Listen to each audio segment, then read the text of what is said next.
There is a common plant that could kill you if you trim or weed it, and odds are it could be growing in your backyard. In 2021, a man in Ohio named Jim LeBlond woke up at 4 a.m. unable to breathe. His wife rushed him to the emergency room, and within hours, his oxygen levels continued to plummet, and by 10 p.m. that night, he was in the ICU, unconscious, connected to a ventilator. The day before, Jim was clearing weeds in his yard, and by the time he took the last batch of weeds to the curb, he instantly started to feel awful. Horrifically, he remained in a coma for over a month, and throughout this entire time, doctors were unable to identify what specifically was happening to him. Even once awake, Jim was so weak he couldn't even speak or write, but as the days passed, he became strong enough to write, which meant his family could finally ask him, "What were you cutting down in the yard?" He wrote, "White flower, purple stem." The family Googled this and within seconds were shocked to see poison hemlock. When the family showed him the plant's photo, he nodded. Poison hemlock contains highly toxic compounds that cause respiratory failure and death if ingested.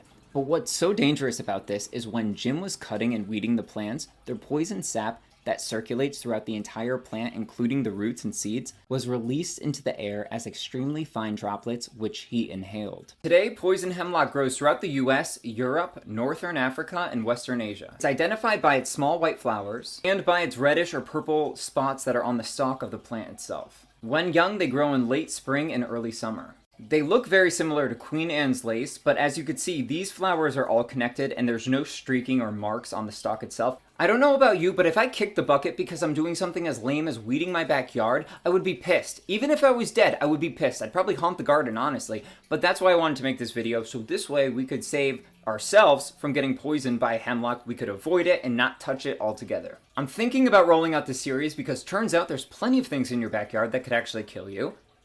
So, if you'd be interested in that, let me know. And as always, follow along if you're a fan of all things interesting and horrific.